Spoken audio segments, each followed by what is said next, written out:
جو ہے اس کو فیس کرنا ہے۔ المال والبنون زینت الحیات الدنیا، مال اور بیٹے یہ دنیا کی زندگی کی رونق ہے۔ والباقیات الصالحات، باقی رہنے والی تو نیکیاں ہیں۔ نیکی کوئی کمائی ہے اس 30 سال میں، 40 سال میں، 50 سال میں، تو ان کے لیے بقا ہے، مال کے لیے کوئی بقا نہیں ہے۔ الباقیات الصالحات خیر عند ربک ثواب و خیر عملا، وہ یقیناً بہتر ہے تیرے رب کے نزدیک ثواب کے اعتبار سے، بدلے کے اعتبار سے بھی، اور توقع اور امید کے اعتبار سے۔ امید اگر کوئی لگانی ہے تو یہ مال اسباب سے نہ لگاؤ، امید اگر لگانی ہے تو اولاد سے نہ لگاؤ، امید لگانی ہے تو کوئی نیکی اگر ہے اور آخرت میں اس کا اجر و ثواب کی توقع ہے تو تمہارے لیے سہارا جو ہے اصل بننا چاہیے وہ۔ وَيَوْمَ نُسَيِّرُ الْجِبَالَ، اب یہ قیامت کا نقشہ کھینچا جا رہا ہے، اور جس دن کے ہم چلائیں گے پہاڑوں کو، وَتَرَى الْأَرْضَ بَارِزَةً، اور تم دیکھو گے کہ زمین بالکل ننگی ہو گئی ہے، کوئی اونچائی نہیں رہی، کوئی نیچائی نہیں رہی، کوئی اونچ نہیں، کوئی ٹیڑھ نہیں، کچھ نہیں، سیدھی چٹیل۔ پہاڑ چل جائیں گے تو آئی بات ہے کہ یہ اونچائیاں ختم ہو جائیں گی۔ وَحَشَرْنَاهُمْ، اور ہم ان سب کو جمع کریں گے۔ وَلَمْ نُغَادِرْ مِنْهُمْ أَحَدًا، اور ان میں سے ایک کو نہیں چھوڑیں گے، کوئی بھی نسل انسانی کا جو حضرت آدم سے لے کر اور قیامت کے آخری ساعت تک جو لوگ بھی پیدا ہوں گے سب کے سب موجود ہوں گے۔ وَعُرِضُوا عَلَىٰ رَبِّكَ صَفًّا، اور پیش کیے جائیں گے اپنے رب کے سامنے صفیں باندھے ہوئے۔ لَقَدْ جِئْتُمُونَا كَمَا خَلَقْنَاكُمْ أَوَّلَ مَرَّةٍ، یہ پہلے بھی مضمون آ چکا ہے، آ گئے ہونا ہمارے پاس جیسے کہ ہم نے پیدا کیا تھا پہلی مرتبہ۔ پہلی مرتبہ کب؟ عالم ارواح میں، وہ اکٹھے تھے سب کے سب۔ بعد میں جو دنیا میں پیدائش ہماری ہوئی ہے یہ تخلیق ہے دوسری مرتبہ، یہ زمینی تخلیق کے ساتھ روح کو جوڑ کر جو ہے یہ ہمارا در حقیقت یہ تخلیق ثانی ہے۔ تخلیق اول جو ہے وہ تو ہماری ارواح کی شکل میں ہوئی، اور وہی شکل میں تھی کہ آدم سے لے کر اگر کل دنیا کی زندگی 15,000 برس ہو، فرض کیجئے آدم کے بعد سے لے کر قیامت تک، تو 15,000 برس تک جتنے انسان نسل آدم میں پیدا ہوئے بیک وقت وہ موجود تھے اس وقت بھی، اور بیک وقت موجود ہوں گے قیامت کے میدان میں بھی۔ لَقَدْ جِئْتُمُونَا، آ گئے ہو ہمارے پاس، کما خلقناکم اول مرہ، جیسے کہ ہم نے پیدا کیا تھا تمہیں پہلی بار۔ بل زعمتم ان لن نجعل لکم موعدا، اس وقت ہم نے تم سے ایک قول و قرار لیا تھا، الست بربکم قالوا بلا، لیکن اس دنیا کی زندگی میں تمہیں یہ گمان ہو گیا تھا تمہارے لیے ہم کوئی وقت، وعدے کا وقت مقرر نہیں کریں گے، یعنی ملاقات نہیں ہوگی، تم بھول گئے تھے اس ملاقات کو، جی چرا رہے تھے ہم سے ملنے سے۔ الذین لا یرجون لقاءنا، جو ہم سے ملاقات کے امیدوار ہی نہیں ہے، اس خیال ہی کو ذہنوں سے دور رکھتے تھے کہ کبھی اللہ کے حضور میں حاضری ہے۔ ووضع الکتاب، اور اعمال نامہ لا کر رکھ دیا جائے گا۔ وضع، اب وہ اعمال نامہ کیا ہوگا؟ کون سا جوائنٹ قسم کا کوئی کمپیوٹر ہوگا؟ ہر فرد نوع بشر آدم کی ہر نسل کا اس میں پورا کارنامہ زندگی محفوظ ہوگا۔ آپ کو معلوم ہے جیسے کمپیوٹر کے اوپر ایک بٹن دبتا ہے اور وہ سب آ گیا، اور ایک بٹن دبے گا اس کا پورا جو چھپ کر بھی آ گیا، ایک ایک فرد کی پوری زندگی کا ریکارڈ موجود ہے۔ جیسا کہ میں نے کئی بار عرض کیا، ان چیزوں کا ماننا اب جتنا آسان ہو گیا ہے، آج سے 100 برس پہلے ماننا اتنا آسان نہیں تھا۔ کس قدر گہرے ایمان بالغیب کی ضرورت تھی۔ آج تو یہ چیزیں ہمارے حساب کتاب میں آ رہی ہیں، چھوٹے چھوٹے سے بٹن کی طرح کا تو ٹیپ ریکارڈر ہوتا ہے کہ آپ سے ملنے کے لیے کوئی آیا ہے آپ کو پتہ ہی نہیں، اور اس کا جو بٹن ہے جو کوڈ کا آپ بٹن سمجھ رہے ہیں وہ ٹیپ ریکارڈر ہے، وہ آپ کے ساتھ جو گفتگو ہو رہی ریکارڈ ہو رہی ہے آپ کو پتہ ہی نہیں۔ تو صورتحال یہ ہو چکی ہے، ذرا لگائیے کہیں پر اور آپ کو معلوم ہوگا کہ آپ کی ساری گفتگو سن لیجیے آپ۔ تو یہ ساری ریکارڈنگ کے ہر چیز محفوظ ہو رہی ہے، اعمال نامے میں ہر شے موجود ہے۔ ووضع الکتاب، اور وہ لا کر اعمال نامہ رکھ دیا جائے گا، کہیں سے وہ کمپیوٹر شاید کس جگہ پر ہے اور وہاں سے وہ انسٹال جو ہے وہاں سے لا کر میدان حشر میں ٹکایا جائے گا۔ ووضع الکتاب فترى المجرمین مشفقین مما فیہ، تم دیکھو گے اب مجرموں کو ڈر رہے ہوں گے، کانپ رہے ہوں گے کہ اس میں کیا کچھ ہے۔ ویقولون، اور وہ کہتے ہوں گے یا ویلتنا، ہائے ہماری شامت، ما لہذا الکتاب، یہ کیسا اعمال نامہ ہے، لا یغادر صغیرۃ ولا کبیرۃ، اس نے تو کسی چھوٹی سی چھوٹی بات کو نہیں چھوڑا، نہ کسی بڑی بات کو چھوڑا، الا احصاها، مگر یہ کہ اس کو محفوظ رکھا ہوا ہے۔ اس نے تو مائنیوٹس ڈیٹیلز کو بھی اومٹ نہیں کیا ہے۔ کیسا ہی اعمال نامہ، ما لہذا الکتاب لا یغادر صغیرۃ ولا کبیرۃ الا احصاها ووجدوا ما عملوا حاضرا، ما عملوا، اور وہ پائیں گے جو بھی عمل انہوں نے کیا ہوگا اسے موجود۔ ولا یظلم ربک احدا، تیرا رب کسی پر ظلم نہیں کرے گا. یہ تمہارے اپنے اعمال ہیں. اب دیکھیے یہاں 6 رکوع ختم ہوئے، 7واں رکوع شروع ہو رہا ہے، اور 7ویں رکوع کی پہلی آیت سورہ بنی اسرائیل میں بھی یہی تھی، وَإِذْ قُلْنَا لِلْمَلَائِكَةِ اسْجُدُوا لِآدَمَ فَسَجَدُوا إِلَّا إِبْلِيسَ. بالکل ٹھیک درمیان میں سورہ بنی اسرائیل میں بھی 12 رکوع اس کے ہیں، 12 رکوع اس کے ہیں. سورہ بنی اسرائیل کی 111 آیات ہے، سورہ کہف کی 110 آیت ہے.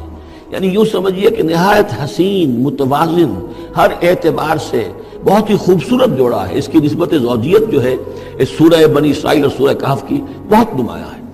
میری ایک کتاب ہے، وہ اس میں آخری جو ہے اسی پر بحث ہے، قرآن حکیم کی صورتوں کا اجمالی تجزیہ، جس میں کہ اس کی نسبت زوجیت کو میں نے بڑی تفصیل کے ساتھ، اگرچہ بڑی اختصار ہے لیکن جامعیت کے ساتھ بیان کر دیا ہے.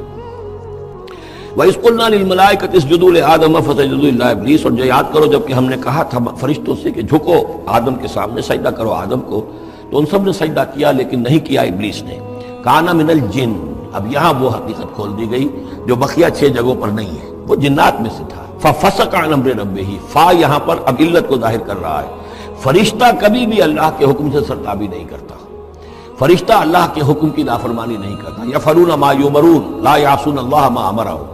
تو یہ جو نافرمانی اس نے کی ہے اس کی وجہ یہ ہے کہ وہ فرشتوں میں سے نہیں تھا، جنات میں سے تھا. کان من الجن ففسق عن امر ربہ.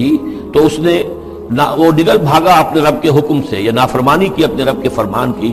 افتتخذونہ وذریتہ اولیاء من دونی. تو سوچو اے اولاد آدم، کیا تم اس کو اپنا ولی بناتے ہو اور اس کی نسل کو، اس کی اولاد کو، اس کے چیلوں چاٹوں کو، اس کے ایجنٹوں کو، ان سے دوستیاں کاٹتے ہو. من دونی، مجھے چھوڑ کر. میں تمہارا خیر خواہ، میں نے تمہارے سامنے سارے فرشتوں کو جھکوا دیا، میں نے تمہیں خلافت عرضی عطا فرمائی، تم میری کریشن کا ماسٹر پیس، کلائمیکس، اور تم بدبختو تم نے مجھے چھوڑ کر دوست بنایا اس شیطان لعین کو اور اس کے ایجنٹوں کو اور اس کی اولاد کو، چاہے وہ اس کے ایجنٹ جو ہے وہ اس کے صلب سے ہیں، اس کی اولاد سے ہیں، اور یا یہ کہ انسانوں میں سے ہیں. افتتخذونہ وذریتہ اولیاء من دونی. کیا تم اسے اور اس کے اولیاء اور اس کی نسل کے لوگوں کو، اس کی اولاد کو ولی بنا رہے ہو مجھے چھوڑ کر. وہم لکم عدو، جبکہ فی الواقع وہ تمہارے دشمن ہیں. بئس للظالمین بدلا. کتنا برا بدل ہے کہ جو ان ظالموں نے اپنے لیے اختیار کیا ہے. اللہ کو چھوڑ کر ان کی رفاقت، اللہ کی دوستی چھوڑ کر اس شیطان لعین کی دوستی. ما اشہدتہم خلق السماوات والارض ولا خلق انفسہم. میں نے تو ان جنات کو نہ تو انہیں شہید بنایا تھا آسمانوں اور زمین کی تخلیق کا، اور نہ ان کے اپنی تخلیق کا. وما کنت متخذ المضلین عضدا. اور میں ایسے بہکانے والوں کو اپنا مددگار نہیں بنایا کرتا. یہ جو تم نے ان کو میرے برابر بنا دیا، اس کو مجھے چھوڑ کر انہیں ولی بنا لیا، ان کی دوستی کر رہے ہو، تو آسمان کی اور زمین کی تخلیق میں، بلکہ خود ان کی تخلیق میں وہ کوئی اس کے شاہد نہیں ہے. وَيَوْمَ يَقُولُ نَادُوا شُرَكَائِيَ الَّذِينَ زَعَمْتُمْ. اور جس دن کہ اللہ کہے گا کہ پکارو ذرا میرے ان شرکاء کو جن کا تمہیں زعم ہو گیا تھا، تمہیں گمان تھا کہ وہ میرے شریک ہیں. فَدَعُوهُمْ. تو وہ پکاریں گے ان کو. فَلَمْ يَسْتَجِيبُوا لَهُمْ. تو وہ انہیں کوئی جواب نہیں دیں گے. وَجَعَلْنَا بَيْنَهُمْ مَوْبِقًا. اور ان کے درمیان ہم ہلاکت والی گھاٹی حائل کر دیں گے، خلیج حائل کر دیں گے، کہ وہ جو شرکاء چاہے اولیاء اللہ ہی ہوں اور چاہے وہ انبیاء ہوں اور چاہے فرشتے ہوں، لیکن وہ کہ خلیج حائل ہوگی ہلاکت کی، وہ ان کی مدد کے لیے یا ان کی بات سن کر ان کے سفارش کرنے کے لیے نہیں آ سکیں گے. وَرَأَى الْمُجْرِمُونَ النَّارَ. اور مجرمین جو ہیں، ظالم، گناہگار، کافر، وہ دیکھیں گے آگ کو کہ اب یہ ہے جس میں ہمیں جھونکا جانا ہے. فَظَنُّوا أَنَّهُمْ وَاقِعُوهَا. اور انہیں یقین ہو جائے گا کہ اب وہ اس میں ڈال دیے جائیں گے. وَلَمْ يَجِدُوا عَنْهَا مَصْرِفًا. اور وہ نہیں پائیں گے اس سے کہیں بھی بھاگنے کی کوئی جگہ، اس سے انحراف کی کوئی راستہ. وَلَقَدْ صَرَّفْنَا فِي هَذَا الْقُرْآنِ لِلنَّاسِ مِنْ كُلِّ مَثَلٍ. یہ آیت جو کہ تو سورہ بنی اسرائیل میں بھی آیت نمبر 89 ہے، وہاں یہاں یہ آیت 54 ہے، لیکن فرق کیا ہے؟ وہاں ہے وَلَقَدْ صَرَّفْنَا فِي هَذَا الْقُرْآنِ مِنْ كُلِّ مَثَلٍ، وَلَقَدْ صَرَّفْنَا فِي الْقُرْآنِ. وہاں ذرا الفاظ کا تھوڑا سا فرق ہے.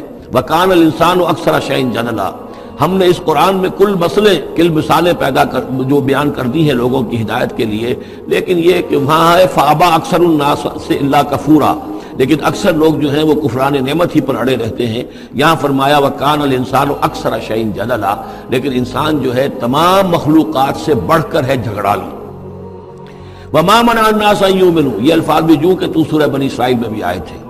وما منع الناس ان یؤمنوا، آیت نمبر 94 ہے یہ وہاں، وما منع الناس ان یؤمنوا اذ جاءهم الهدى ويستغفروا ربهم، اور نہیں روکا لوگوں نے کو ایمان لانے سے جبکہ ان کے پاس ہدایت آ گئی کہ وہ استغفار کرتے اپنے رب سے، الا ان تاتیہم سنت الاولین، وہاں آیا ہے الا ان قالوا ابعث اللہ بشرا رسولا، کہ ان کو ایمان سے روکنے والی ان کا یہ خیال تھا کہ کیا اللہ تعالیٰ نے انسان کو رسول بنا کر بھیجا ہے۔ یہاں فرمایا الا ان تاتیہم سنت الاولین، ان کو جو روکا گیا ہے، وما منع الناس ان یؤمنوا اذ جاءهم الهدى، یہ جو رک گئے ہیں جب ہدایت ان کے پاس آ گئی کہ ایمان نہیں لا رہے اور استغفار نہیں کر رہے، الا ان تاتیہم سنت الاولین، مگر یہ کہ ان پر آ کر رہے گی اب وہی جو پہلو کا جو انجام ہوا تھا وہی ان کے اوپر بھی مسلط ہوگا، او یاتیہم العذاب قبلا، یا یہ کہ عذاب ان کے سامنے آ جائے گا۔ وما نرسل المرسلین الا مبشرین ومنذرین، یہاں پہ جمع کے سیغے میں آ رہا ہے، سورہ بنی اسرائیل میں واحد کے سیغے میں آیا تھا آخری رکوع میں، وما ارسلناک الا مبشرا ونذیرا، اور ہم نے نہیں بھیجا ہے محمد آپ کو مگر مبشر اور نذیر بنا کر۔ یہاں جمع کے سیغے میں وما نرسل المرسلین الا مبشرین ومنذرین ویجادل الذین کفروا بالباطل، اور یہ کافر جو ہیں یہ جھگڑتے ہیں کفر اور بالباطل، جھوٹ کے لیے، جھوٹ کی طرف سے، لیدحضوا بہ الحق، تاکہ اس کے ذریعے سے حق کو بچلا دیں، حق کو ٹلا دیں، حق کو شکست دے دیں۔ یہ جھگڑ رہے ہیں، دلیل بازی کر رہے ہیں، مناظرے کر رہے ہیں، کٹ حجتیاں کر رہے ہیں۔ وَيُجَادِلُ الَّذِينَ كَفَرُوا بِالْبَاطِلِ لِيُدْحِضُوا بِهِ الْحَقَّ وَاتَّخَذُوا آيَاتِي وَمَا أُنذِرُوا هُزُوًا، اور انہوں نے میری آیات کو اور جو انہیں انذار کیا گیا، خبردار کیا گیا، اس کو ہنسی مذاق اور ٹھٹھا بنا لیا ہے۔ وَمَنْ أَظْلَمُ مِمَّنْ ذُكِّرَ بِآيَاتِ رَبِّهِ، اس شخص سے بڑھ کر ظالم کون ہوگا جسے اس کے رب کی آیات کے ذریعے سے نصیحت کی جائے، یاد دہانی کرائی جائے، فَأَعْرَضَ عَنْهَا، پھر بھی وہ اعراض کرے ان آیات الہیہ سے، وَنَسِيَ مَا قَدَّمَتْ يَدَاهُ، اور بھول جائے کہ اس کے دونوں ہاتھوں نے آگے کیا بھیجا ہوا ہے، کیا کرتوت ہے جو بھیجے ہوئے ہیں۔ اگر تو ایمان لے آتا، ان آیات سے استفادہ کرتا، اپنے پر پچھتاتا، توبہ کرتا، اس دنیا ہی میں اپنے سابقہ گناہوں کی اللہ تعالیٰ سے معافی لے کر جاتا۔ لیکن یہ کہ یہاں تو صورت یہ ہے کہ وہ من اظلم ممن ذکر بآیات ربہ، اسے تذکیر کی گئی، نصیحت کی گئی اس کے رب کی آیات سے، فاعرض عنہا، اس نے اعراض کیا، ونسی ما قدمت یداہ، اور بھولے رہا وہ کہ کیا کچھ اس نے آگے بھیجا ہوا ہے، کیا جھاڑ جکاڑ جو ہے اس نے عاقبت کے لیے تیار کیا ہوا ہے۔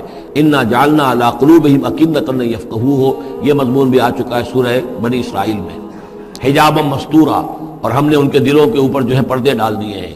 انا جعلنا علی قلوبہم اکنۃ ان یفقہوہ، ہم نے ان کے دلوں کے اوپر پردے ڈال دیے ہیں کہ اسے سمجھ نہ پائیں، وفی آذانہم وقرا، اور ان کے کانوں میں ہم نے ثقل پیدا کر دیا، بوجھ پیدا کر دیا کہ یہ سن نہیں سکتے۔ وَإِن تَدْعُوهُمْ إِلَى الْهُدَىٰ، اور اگر آپ پکاریں گے انہیں ہدایت کی طرف دعوت دیں گے، فَلَن يَهْتَدُوا إِذًا أَبَدًا، تو یہ کبھی بھی ہدایت پانے والے نہیں ہیں۔ یعنی اب ان کے دلوں پر مہر لگ چکی ہے، اب اللہ تعالیٰ کا وہ جو قانون ہے ہدایت و ضلالت کا، اس کی جو آخری دفعہ ہے وہ ان کے اوپر لگ چکی ہے، ان کے اوپر اپلائی ہو چکی ہے۔ وَرَبُّكَ الْغَفُورُ ذُو الرَّحْمَةِ، اور آپ کا رب جو ہے بہت بخشنے والا ہے، بہت رحمت والا ہے۔ لَوْ يُؤَاخِذُهُم بِمَا كَسَبُوا لَعَجَّلَ لَهُمُ الْعَذَابَ، اگر وہ جو کچھ بھی ان کی کمائیاں ہیں، جو کرتوت ہیں، ان کے اوپر فوراً مواخذہ کر لیتا تو بہت جلدی ان کو عذاب جو ہے بھیج دیتا۔ اس سے پہلے آ چکا ہے، پھر زمین کے اوپر تو کوئی ایک انسان بھی باقی نہ رہتا اگر فوری طور پر انسان کو جو ہے سزا دے دی جائے۔ لَعَجَّلَ لَهُمُ الْعَذَابَ، تو اللہ تعالیٰ یقیناً بہت جلدی دے دیتا ان کو عذاب۔ بل لَهُم مَوْعِدٌ، نہیں، ان کے لیے ایک وقت ہے، وعدے کا وقت ہے جو معین ہے۔ لَن يَجِدُوا مِن دُونِهِ مَوْعِلًا، وہ اس سے کہیں سرکنے کی جگہ نہیں پائیں گے۔ جب وہ اجل آ جائے گی، جب وہ موعد آ جائے گا، جو وعدے کا وقت آ جائے گا، پھر جیسے پہلے ہم پڑھ چکے لا يستقدمون ولا يستاخرون، نہ اب آگے جا سکیں گے نہ پیچھے۔ وَتِلْكَ الْقُرَىٰ أَهْلَكْنَاهُمْ لَمَّا ظَلَمُوا، اور یہ وہ بستیاں ہیں جن کا کہ ذکر ہم قرآن مجید میں بار بار کر چکے ہیں، یہ احقاف کے اندر جو لوگ آباد تھے، اور یہ جو حجر میں لوگ تھے، اصحاب الایکا تھے، وہ عمورہ اور صدوم کی بستیاں تھیں۔ وَتِلْكَ الْقُرَىٰ أَهْلَكْنَاهُمْ لَمَّا ظَلَمُوا، ہم نے ان کے رہنے والوں کو ہلاک کیا جبکہ انہوں نے ظلم کی روش اختیار کی، شرک کی اور کفر کی روش اختیار کی۔ وَجَعَلْنَا لِمَهْلِكِهِمْ مَوْعِدًا، اور ان کی بھی ہلاکت اور بربادی کے لیے ہم نے ایک وعدے کا وقت معین کر دیا تھا، اس وقت معین سے پہلے عذاب ان پر بھی نہیں آ سکتا تھا۔ وَإِذْ قَالَ مُوسَىٰ لِفَتَاهُ لَا أَبْرَحُ حَتَّىٰ أَبْلُغَ مَجْمَعَ الْبَحْرَيْنِ أَوْ أَمْضِيَ حُقُبًا، اب یہ دو رکوع ہیں کہ جن میں حضرت موسیٰ علیہ السلام کے ایک سفر کا ذکر ہے۔ روایات میں جو بات معلوم ہوتی ہے، اور وہ اس قرآن مجید کے بیان کے ساتھ وہ چیز مطابقت رکھتی ہے، اس لیے بیان کر رہا ہوں کہ حضرت موسیٰ کو اللہ تعالیٰ نے حکم دیا کہ فلاں جگہ پر جاؤ اور وہاں تمہیں ہمارا ایک بندہ ملے گا اور وہ بندہ جو ہے بہت صاحب علم ہے، کچھ عرصہ اس کے پاس رہو۔ ہو سکتا ہے کہ یہ حضرت موسیٰ علیہ السلام کا بھی ابتدائی دور ہو نبوت کا، اور جیسے کہ اللہ تعالیٰ نے ہمیں معلوم ہے روایات سے 3 برس تک جو حضور صلی اللہ علیہ وسلم کی تعلیم کا بندوبست کیا ہے، ایک فرشتہ جو ہے مستقل جو ہے آپ کے ساتھ رہا ہے، اسی طریقے سے شاید اللہ تعالیٰ نے کسی یا تو فرشتے کو، جسے ہم خضر کہہ دیتے ہیں، یہ بھی کوئی یقین کے ساتھ معلوم نہیں کہ وہ خضر علیہ السلام، قرآن میں ان کا نام نہیں ہے، یہ بھی رائے ہے کہ وہ فرشتے ہیں، یہ بھی رائے ہے کہ وہ انسانوں میں سے کوئی انسان ہے جن کو اللہ تعالیٰ نے بہت لمبی عمر دے دی ہے، جیسے جن کو دے رکھی ہے ایک ابلیس کو، تو انسانوں میں سے ایک اچھے اپنے نیک اور اپنے پسندیدہ اور برگزیدہ انسان کو بھی اس نے بہت بڑی عمر دے رکھی ہے، وہ حضرت خضر ہے۔ واللہ عالم، اس کے بارے میں کوئی تفصیل ہم نہیں جان سکتے، لیکن یہ کہ حضرت موسیٰ علیہ السلام سے کہیں کسی جگہ پر ان کو یہ خیال آ گیا کہ شاید اس وقت روئے ارضی پر سب سے زیادہ علم جو ہے اللہ تعالیٰ نے مجھے عطا کیا ہے، لیکن اس کے لیے پھر ذرا تعدیباً اور تربیتاً اور تعلیماً اب انہیں کہا گیا کہ فلاں ہمارا بندہ فلاں جگہ جاؤ، تمہاری ملاقات ہوگی، کچھ دیر اس کے پاس رہو اور دیکھو کہ وہ اس سے کیا حکمت تم سیکھ سکتے ہو۔ اب اس کے لیے حضرت موسیٰ نکلے ہیں اپنے نوجوان ساتھی خادم کے ساتھ، یوشع ابن نون ان کو ساتھ لے کر۔ وَإِذْ قَالَ مُوسَىٰ لِفَتَاهُ لَا أَبْرَحُ حَتَّىٰ أَبْلُغَ مَجْمَعَ الْبَحْرَيْنِ، اور جب کہا موسیٰ نے اپنے اس نوجوان ساتھی سے جن کا نام یوشع ابن نون ہے کہ میں نہیں باز آؤں گا یہاں تک کہ چلتا رہوں اور پہنچ جاؤں مجمع البحرین تک، جہاں پر کہ دونوں دریا مل جاتے ہیں، او امضی حقبا، یا پھر میں چلتا رہوں گا چاہے وہ مجھے سینکڑوں برس گزر جائیں، میں چلتا رہوں گا۔ بتایا گیا تھا مجمع البحرین پر وہ ملے گا، اور خاص نشانی اس کی بتا دی گئی تھی کہ ہمارا وہ بندہ وہاں ملے گا تمہیں۔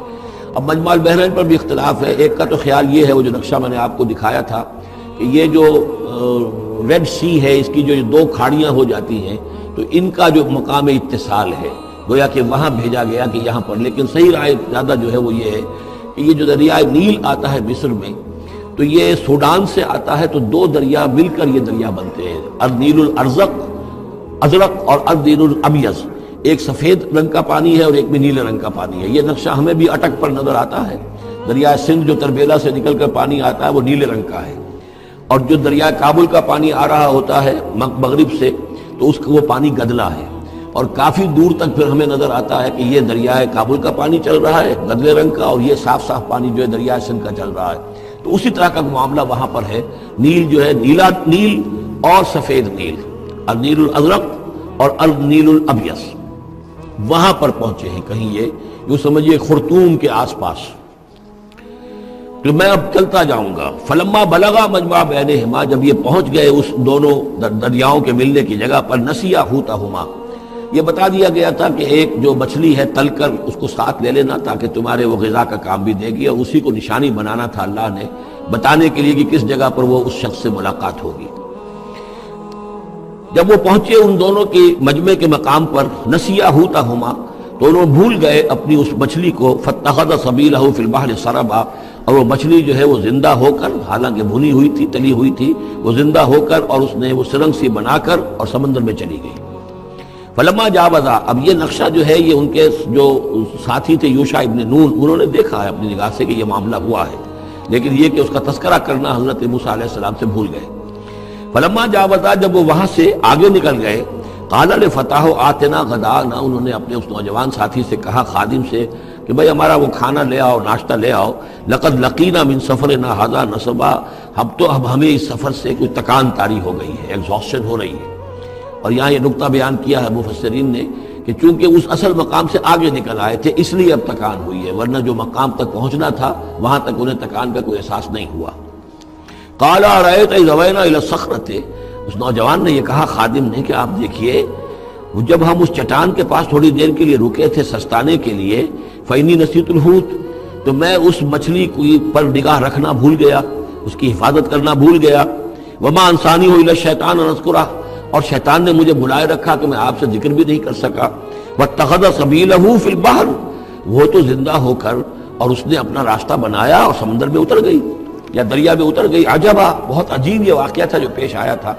قال ذالک ما کنا نبغی، اب حضرت موسیٰ نے کہا اسی کی تو ہم تلاش میں تھے، یہی تو نشانی بتائی گئی تھی کہ یہاں پر، اب چلو واپس وہیں۔ فارتدا علی آثارہما قصصا، تو وہ اب لوٹے اپنے نقوش پا کو دیکھتے ہوئے، چونکہ وہی پہنچنا ہے اب جہاں پر کہ وہ مچھلی جو ہے وہ زندہ ہو کر اور دریا میں اتر گئی تھی۔ فوجد عبدا من عبادنا، اب جو وہاں پہنچے تو پایا ہمارے بندوں میں سے ایک خاص بندے کو، آتیناہ رحمتا من عندنا، ہم نے اسے رحمت عطا کی تھی خاص اپنے پاس سے، وعلمناہ من لدنا علما، اور اسے علم سکھایا تھا خاص اپنے پاس سے۔ یہ علم لدنی ایک اصطلاح ہے جو یہیں سے لفظ اخذ کیا گیا ہے۔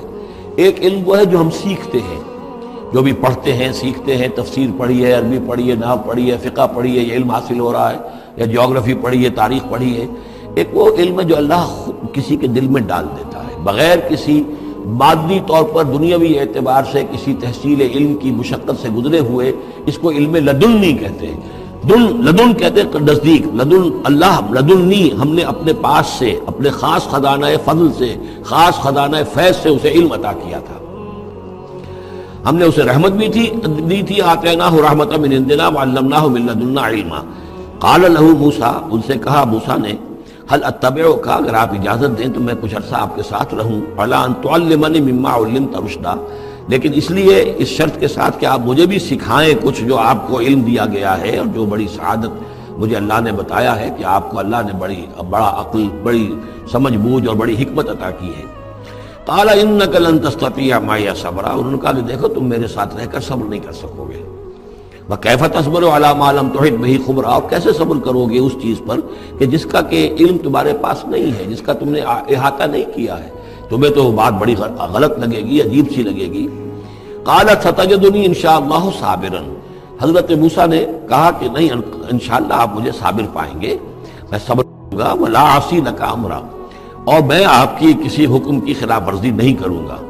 اب دیکھیے یہاں انشاءاللہ صبر کے ساتھ تو آ گیا، ولا عاصی لک امرا، آپ کے حکم کی خلاف ورزی نہیں کروں گا، یہاں انشاءاللہ نہیں آیا ہے، اور اسی میں خلاف ورزی ہو گئی، یعنی یہ کہ انہوں نے جو حکم دیا تھا پھر اس کی وہ پابندی نہیں کر پائے۔ ولا تقولن لشیء انی فاعل ذلک غدا، اس کے ساتھ اس کو جوڑ لیجیے جو ہم پڑھا ہے اسی صورت میں، حضور سے کہا گیا تھا کبھی نہ یہ کہیے گا، یہاں بھی کہتے ہیں انشاءاللہ میں کوشش کروں گا، انشاءاللہ اللہ تعالیٰ کے فضل و کرم سے میں آپ کے حکم کی خلاف ورزی نہیں کروں گا۔ قال فإن اتبعتنی، اب یہ حکم ہے ان کا، انہوں نے کہا کہ اگر تم میرے ساتھ چلنا چاہتے ہو، رہنا چاہتے ہو، فلا تسألنی عن شیء، تو کسی چیز کے بارے میں مجھ سے خود مت پوچھنا، حتی احدث لک منہ ذکرا، یہاں تک کہ میں خود اس کے بارے میں کوئی تذکرہ کروں، بس دیکھتے جاؤ جو بھی میرے ساتھ ہو رہا ہے، دیکھتے رہو، آبزرو کرو، چپ رہو، خاموش رہو، میں جب مناسب سمجھوں گا جو اصل حکمت ہے ان چیزوں کی کہ جو تمہارے مشاہدے میں آئیں گی وہ میں تمہیں بتا دوں گا، لیکن تم مجھ سے سوال نہیں کرو گے۔ فانطلقا، اب وہ دونوں چلے، گویا کہ حضرت موسیٰ نے وہ بات مان لی۔ حتی اذا رکبا فی السفینۃ، یہاں تک کہ جب وہ دونوں سوار ہوئے کشتی میں، خرقہا، اب ان صاحب نے، یہ جو صاحب موسیٰ انہیں کہیں یا حضرت خضر کہیں، انہوں نے کشتی کا ایک تختہ اکھاڑ دیا۔ قال خرقتها لتغرق اهلها، اب حضرت موسیٰ علیہ السلام کہاں خاموش رہنے والے تھے، اتنا غلط کام کر رہے ہو، تم ساری کشتی کو ڈبونا چاہتے ہو، کیا تم نے توڑ ڈالا ہے، پھاڑ دیا ہے اس کشتی کو تاکہ غرق کر دو اس کے اندر جو سوار ہیں ان سب کو؟ لقد جئت شیئا امرا، یہ تو آپ نے ایک بہت غلط کام کیا، بہت بھاری ایک جرم ہے جو آپ سے سرزد ہوا ہے۔ قال الم اقل انک لن تستطیع معی صبرا، انہوں نے کہا کیا میں نے نہیں کہا تھا کہ تم میرے ساتھ صبر نہیں کر سکو گے؟ تو اصل بات سمجھ لیجئے وہ کیا ہے کہ دنیا میں جو ظاہر میں کوئی عمل ہو رہا ہوتا ہے ہم اس کو دیکھتے ہیں، اس کے پیچھے اللہ کی کیا مشیت کام کر رہی ہے وہ ہمیں نظر نہیں آتی۔ بظاہر کوئی شے ہمارے لیے بری ہے، اس کے پیچھے کوئی خیر آ رہا ہے، ہم اس بری چیز کو برا سمجھ کر اور وہ ہم جو ہے نالا و شیون کا معاملہ اختیار کر دیتے ہیں۔ عسیٰ ان تکرہوا شیئا وہو خیر لکم وعسیٰ ان تحبوا شیئا وہو شر لکم واللہ یعلم وانتم لا تعلمون۔ یہ ہے اصل میں وہ بات کہ جو سورہ بقرہ میں ہم نے پڑھی تھی، ہو سکتا ہے تم کسی چیز کو برا سمجھو جبکہ حقیقت میں وہ تمہارے لیے بہتر ہو، اور ہو سکتا ہے کہ تم کسی چیز کو اچھا سمجھو، حقیقت میں تمہارے لیے وہ مضر ہو، اللہ جانتا تم نہیں جانتے۔ تو تفویض الامر ہونا چاہیے اللہ کی طرف، اے اللہ جو تجھے میرے لیے پسند ہے۔ لیکن یہ جو بھی فرشتے کر رہے ہوتے ہیں، اور ظاہر بات ہے یہ بھی ہو سکتا ہے فرشتے ہوں یا اولیاء اللہ میں سے کسی کی روح ہے، تو جیسا کہ شاہ ولی اللہ کا قول میں نے آپ کو سنایا ہے کہ وہ بھی ملائکہ کے طبقہ اسفل میں شامل ہو جاتے ہیں اور وہی اللہ تعالیٰ کے احکام کی جو ہے تنفیذ کرتے ہیں۔ تو یہ شرعی احکام نہیں ہے، یہ تکوینی احکام ہے۔ کسی کا بچہ جو ہے چھت کے اوپر سے گرا مر گیا، اب وہ تو چیخ رہا ہے، ماں بھی چیخ رہی ہے، بہن بھائی بھی چیخ رہے ہیں، اب کیا پتا کہ یہ بچہ جو ہے اگر بڑا ہو جاتا تو یہ ماں باپ کے لیے سوہان روح ہوتا. اللہ نے ان کے لیے خیر کیا ہے کہ اس بچے کو اس وقت لے لیا ہے، لیکن انہیں تو پتا نہیں کہ آئندہ کیا ہونا تھا. تو ہم ظاہر کو دیکھ کر جو ہے گھبرا جاتے ہیں اور اس کو اپنے لیے برا سمجھ بیٹھتے ہیں، جبکہ اللہ تعالیٰ کی بیدک الخیر، اللہ کے ہاتھ میں خیر ہی خیر ہے. لیکن ہماری شارٹ سائٹڈنس ہے کہ جس کی وجہ سے ہم چیزوں کو کسی اور رنگ میں لے رہے ہیں. اس کے لیے یہ 3 واقعات ہیں کہ جو دکھائے گئے. قال لا تؤاخذنی بما نسیت ولا ترهقنی من امری عسرا. تو انہوں نے کہا، حضرت موسیٰ نے عرض کیا لا تؤاخذنی بما نسیت، مجھ سے مواخذہ نہ کیجئے اس پر کہ میں بھول گیا کہ میں نے آپ سے وعدہ کیا تھا کہ میں آپ سے کوئی سوال نہیں کروں گا.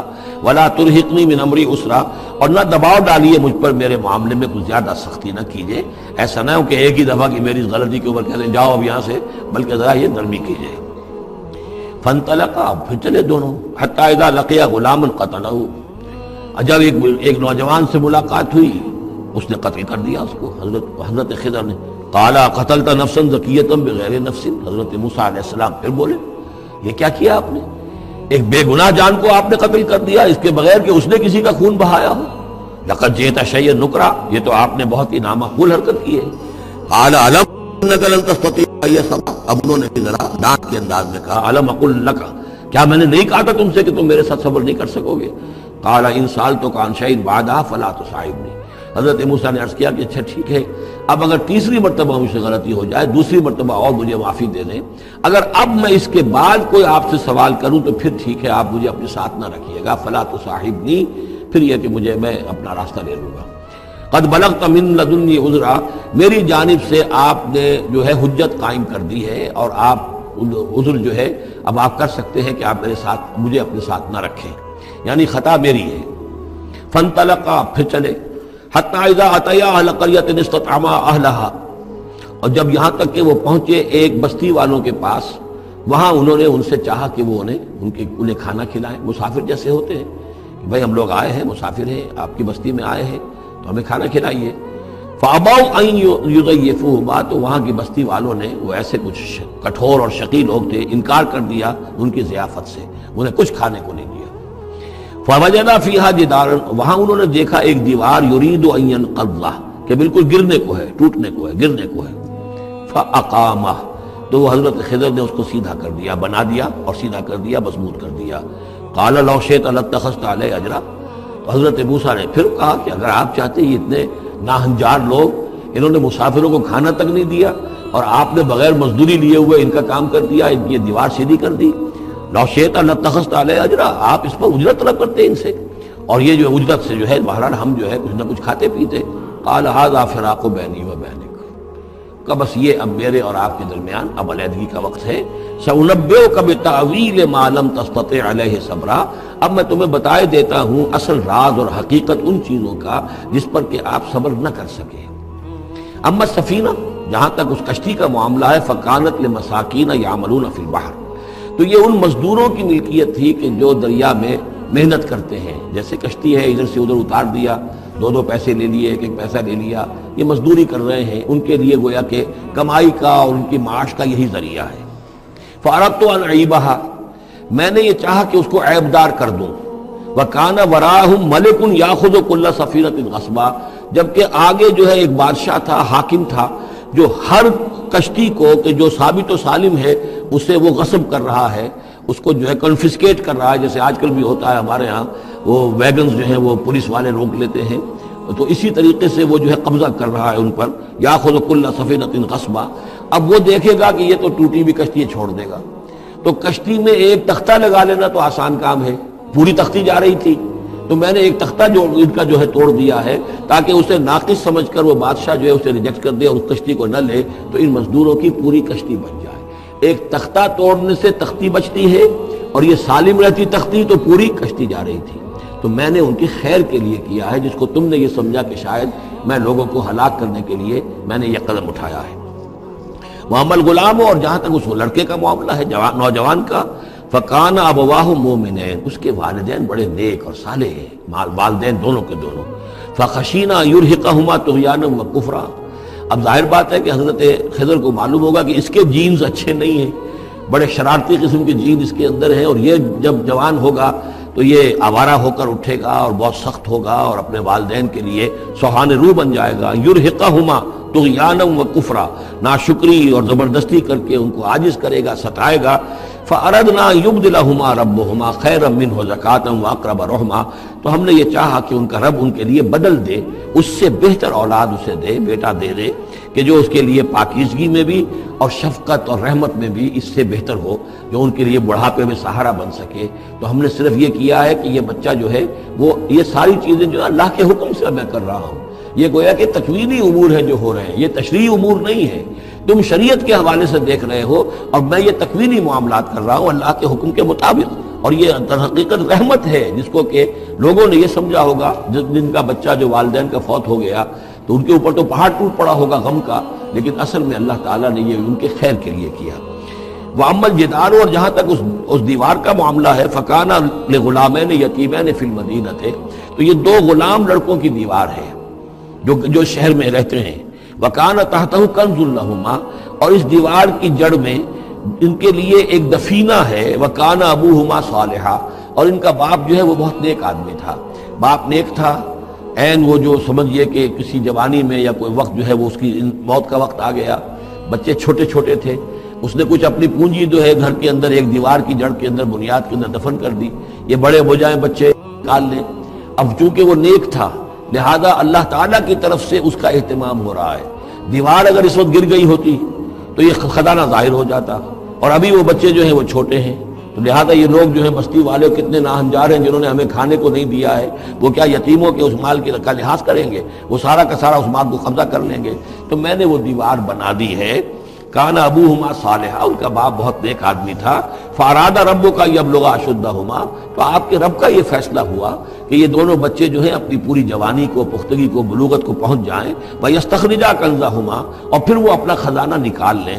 رحمتا من ربک، یہ تینوں امور آپ کے رب کی رحمت کا منظر ہے. بظاہر جو بھی نظر آ رہا ہے تو دنیا میں جو حالات و واقعات ہو رہے ہیں یہ حقیقت دنیا کے اعتبار سے ہم اس کے ظاہر کو دیکھتے ہیں، اور ظاہر کے حوالے سے دل گرفتہ ہو گئے، رنجیدہ ہو گئے، نقصان ہو گیا، یہ ہو گیا. ہاں اے فلک پیر جواں تھا ابھی عارف، کیا تیرا بگڑتا جو نہ مرتا کوئی دن اور، مرثیوں پر مرثیے کہے جا رہے ہیں. یہ سب کچھ ہوتا ہے، لیکن یہ کہ یہ پتہ نہیں ہوتا کہ اللہ تعالیٰ کی طرف سے جو بھی ہے وہ خیر ہے، اسی میں بھلائی ہے. تو بندہ مومن کا کام کیا ہے؟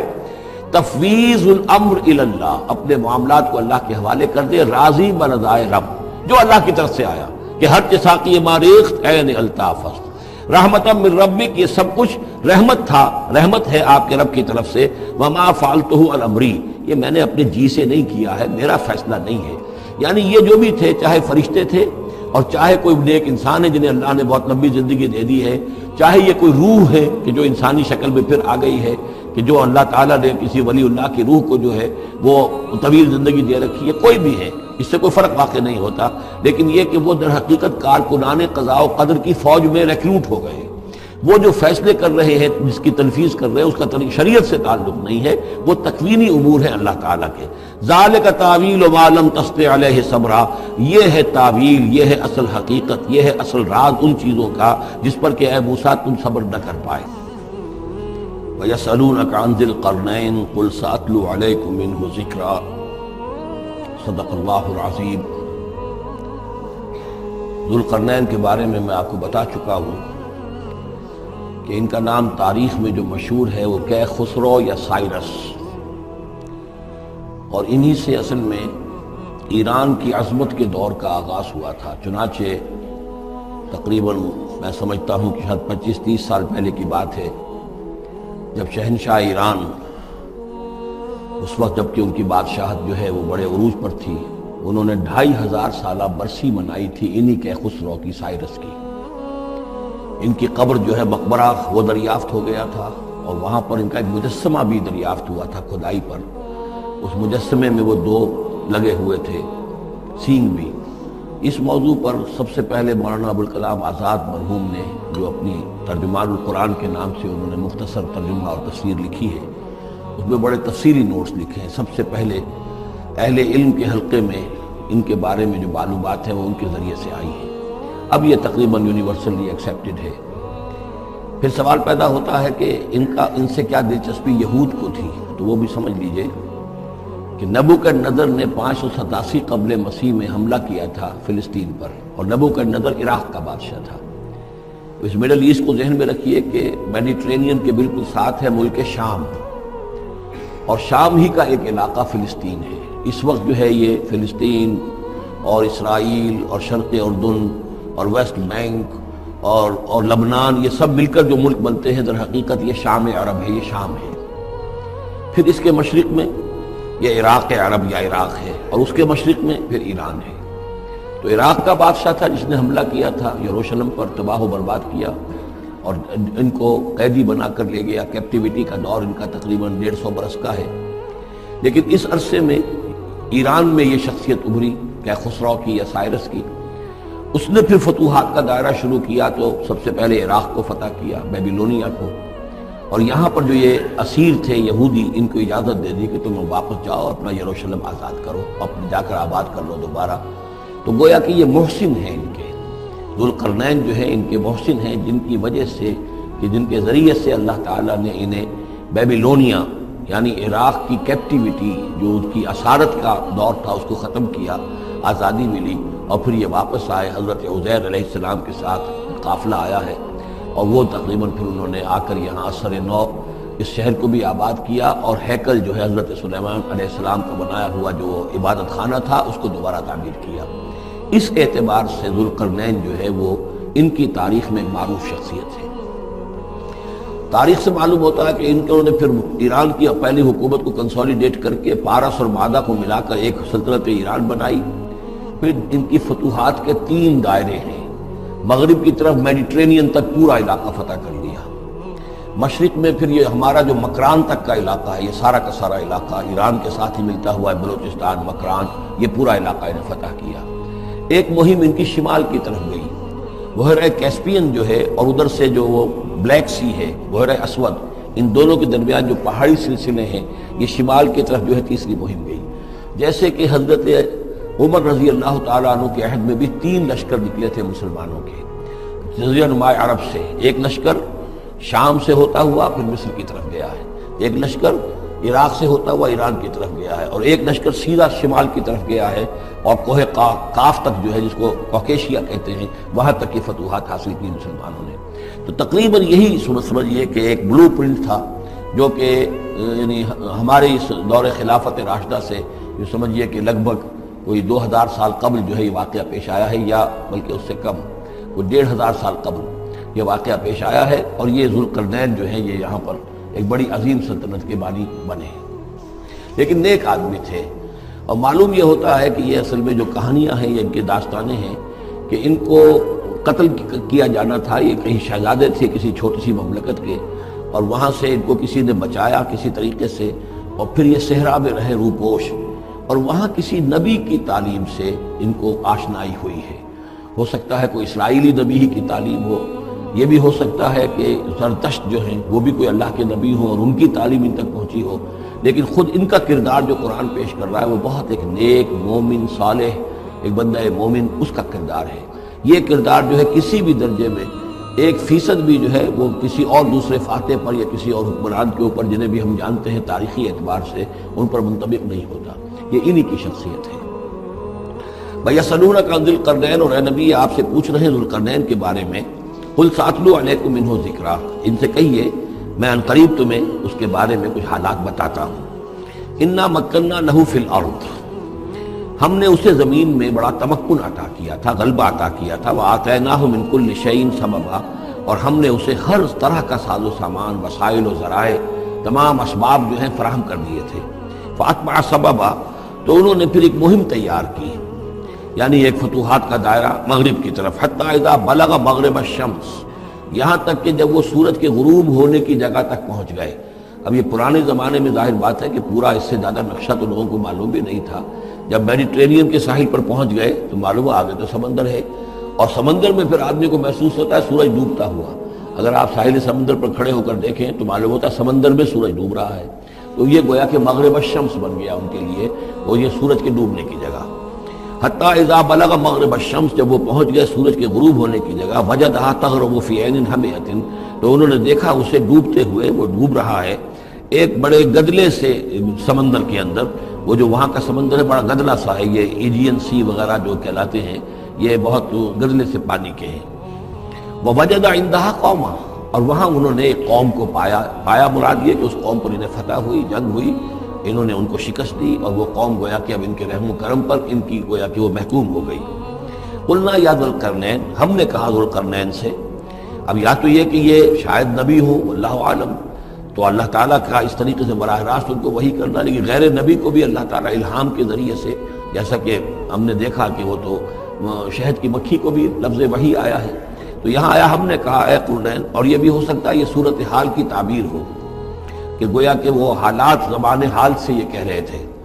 قلنا یا ذوالقرنین اما ان تعذب و اما ان تتخذ فیہم حسنا، کہ یا اے ذوالقرنین تمہیں اب پورا اختیار ہے، چاہو تو یہ جو مفتوح قوم ہے تمہاری اسے تم سزا دو، عذاب دو، ستاؤ انہیں، یا یہ کہ تم ان کے اندر اچھی روش اختیار کرو، ان کے ساتھ حسن سلوک کرو۔ قالا، انہوں نے کہا اما من ظلم، جو کوئی ظالم ہے، بے انصاف ہے، ہو سکتا ہے اس سے مراد کفر اور شرک بھی ہو، فسوف نعذبہ ثم یرد الی ربہ فیعذبہ عذابا نکرا، تو اسے تو ہم عذاب دیں گے، سزا دیں گے، اور پھر وہ لوٹایا جائے گا اپنے رب کی طرف، پھر اس کا رب اس کو عذاب دے گا جو اصل عذاب ہے، برا عذاب، سخت عذاب۔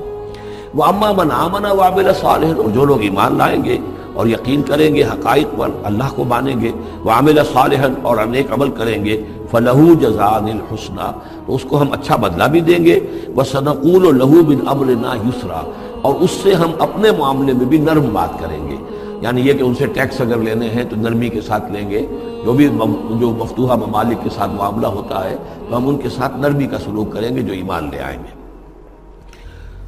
ثم اتبع سبابا، مغرب کی طرف سے فارغ ہو کر پھر اب یہ مشرق کی طرف گئے، پھر انہوں نے ایک اور مہم کا کیا، حتی اذا بلغ مطلع الشمس، یہاں تک کہ جب وہ سورج کے طلوع ہونے کی جگہ تک پہنچ گئے۔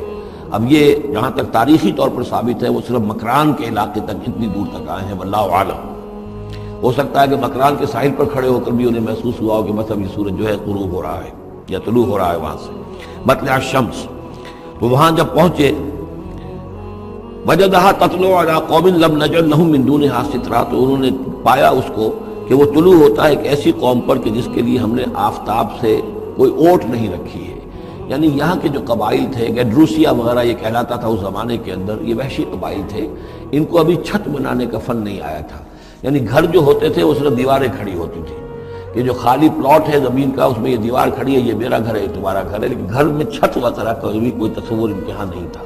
ظاہر بات ہے کہ چھت ڈالنا جو ہے یہ تو ایک تمدن کے ارتقاء کے دور کی علامت ہے، تو وہ بغیر کسی سورج کے سائے کے وہ اپنی زندگی گزارتے تھے۔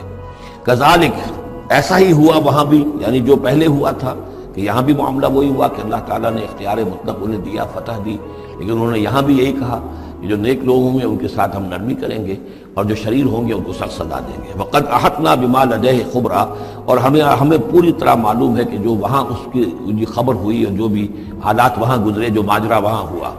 ثم اتبع سببا، اب یہ تیسری آ رہی ہے، ثم اتبع سببا، پھر اس نے ایک اور مہم تیار کی، یہ شمالی مہم ہے۔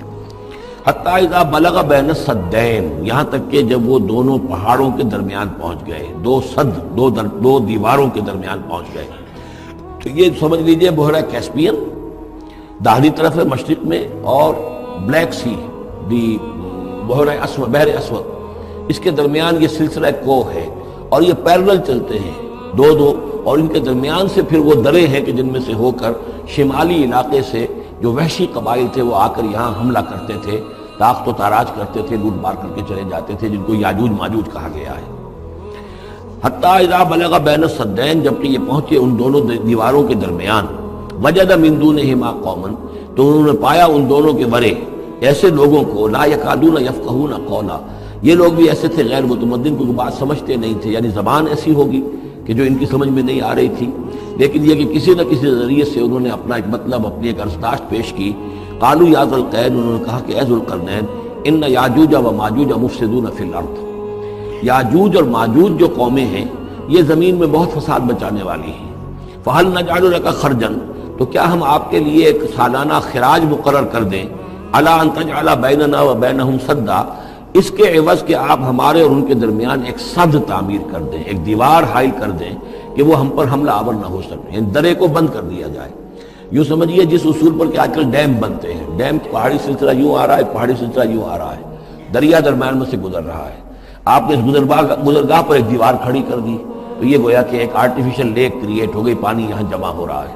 تو اگر پہاڑی سلسلے دو چل رہے ہوں، ان کے درمیان جو راستہ ہے اس کو اگر بند کر دیا جائے، ایک دیوار کھڑی کر دی جائے اور اس دیوار کے مضبوط دیوار ہو، تو ظاہر بات ہے کہ پھر ادھر سے کوئی آ کر حملہ آور نہیں ہو سکتا، ان کے لیے ایک حفاظت کا سامان ہو جاتا ہے۔ یہاں یہ سمجھ لیجئے کہ یاجوج ماجوج سے کیا مراد ہے۔ حضرت یافس علیہ السلام، جو تین بیٹے تھے حضرت نوح علیہ السلام کے، سام، حام، یافس۔ سامی نسل کے بارے میں تو ہم نے بہت کچھ سمجھ لیا کہ حضرت ابراہیم بھی سامی نسل سے تھے، پھر قوم عاد بھی سام ہی کے نسل کی ایک شاخ تھی، قوم سمود بھی اسی کی شاخ تھی، یہ تمام جو ہے یہ تو سیمیٹک ریسز ہیں۔